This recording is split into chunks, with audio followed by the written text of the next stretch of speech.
large and powerful tradition where women were in positions of leadership in the temple. Hey there, YouTube. Kodandi here. Wow, the lighting.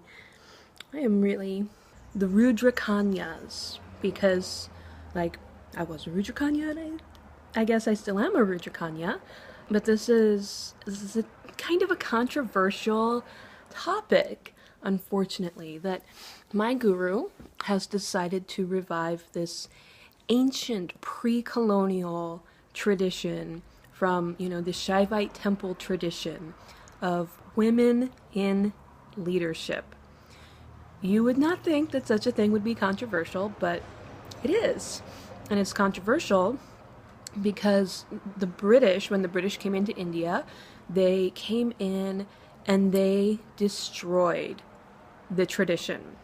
They destroyed the Rudrakanyas and they forced them into prostitution. And so the name Rudrakanya, or in the Vaishnav tradition, you'll hear them called dasis, that those two words are now associated with prostitution, when that was not in any way a part of the original tradition. And it was something that the British imposed on these women. And there is no shortage of historical evidence for the existence of these women and their power and their authority and their, the things that they did, their accomplishments and the respect they commanded. And it's just like this colonial rewriting of history that they have been erased. Facts of what the British colonizers did, that they destroyed this tradition. Women were in positions of leadership in the temple. They were temple administrators. They could, take the place of an acting priest. They could offer rituals. They could go into the Garba Mandir. They were, the musicians.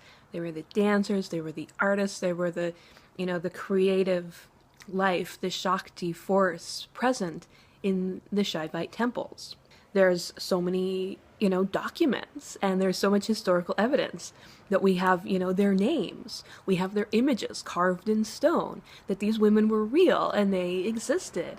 And when the British came in and they saw women in leadership, that not only are these women in leadership, like their Victorian brains could not deal with that, these women perform rituals.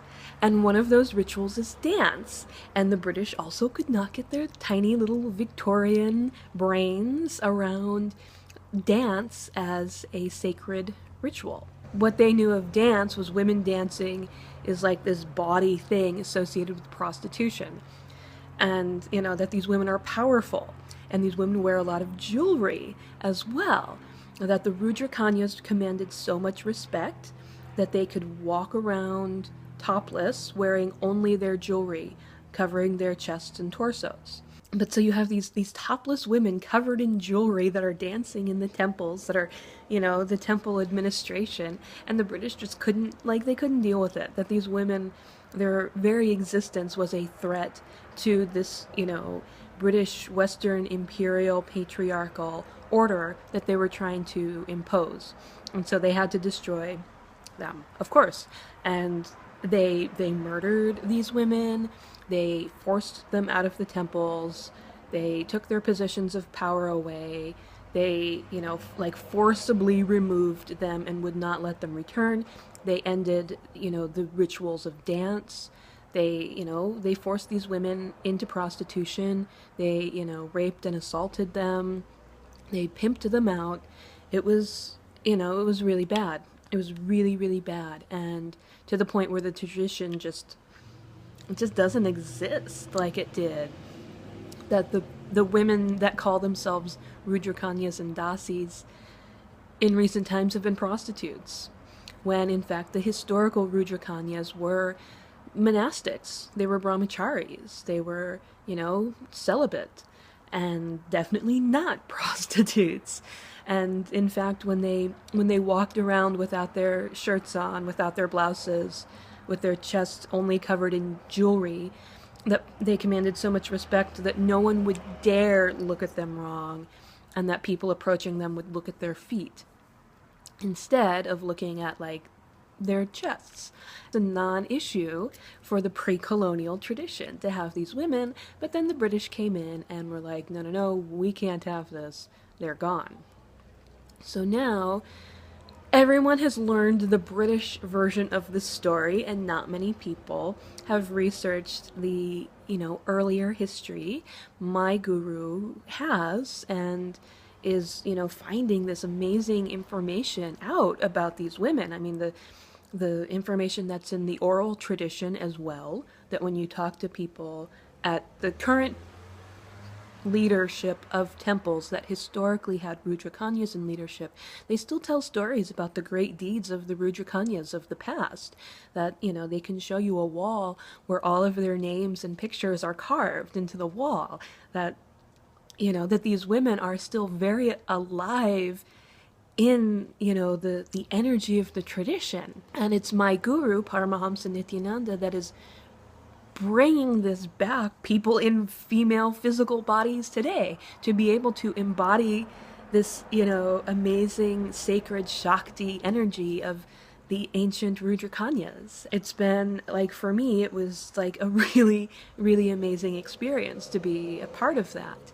And it's just, like, I should just make a whole separate video about being a Rudrakanya, because during the Mahasada Shivoham program, I was put on the Rudrakanya team. I had no idea. Like, I had never heard of this. I didn't know what this was. I didn't even know, I didn't even know the British version of the story. Like, it just did not exist in my mind.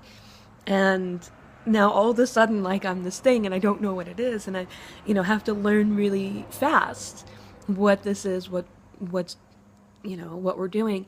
And, things that Swamiji told us about the Rudrakanyas and about, like, what he expected of us as Rudrakanyas, really, it's a lot. It was a lot for me to process at the time, and it has definitely taken me some time to really process and click and kind of understand how it even works. That the Rudrakanyas have this sort of, this focus, like this devotion, first of all, devotion to Shiva, devotion to Paramashiva, Mahasada Shivoham. Their devotion is so focused and so all-encompassing. They are, it's a chastity that they have towards this focus and this devotion, that it's completely encompasses their being.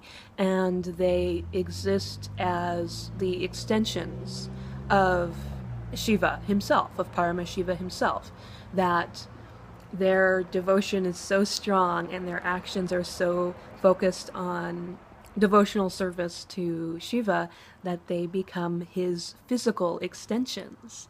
And, they become a part of Paramashiva's body. And so it gets to a level where their bodies respond only to Paramashiva. The bodily function, bodily fluids, right? Like the tears and the saliva and the blood and all of that responds only to Paramashiva. That, your blood pumps according to Paramashiva and all of that kind of thing. In many ways, for me, that was difficult, but also incredibly empowering. That was one that it really kind of, like, it took a lot of processing for me to be able to kind of understand that and figure out how does that work for me, for this body that I am, existing in at this moment in time. There's a lot. There's really a lot to the Rudrakanya tradition. In ancient times, they did everything in the temple. They were the temple administrators. They did everything from making the flower garlands and playing the drums to, all the way up to administration, that they could step in and do rituals. That one of the really important things in the Nityananda Sangha, the importance of women's right to worship and women's right to access the temple. Women are given the right to perform rituals to the deities in all of the temples, and that in the Bengaluru Adinam, the main temple, that in order to ensure that women are always present and doing rituals in the temple, that there's specific rituals specifically required that women do. That this ritual needs to be performed, and it needs to be performed by women. And so that women, no matter what happens, women will always be present in the temple and always active in offering rituals in the temple.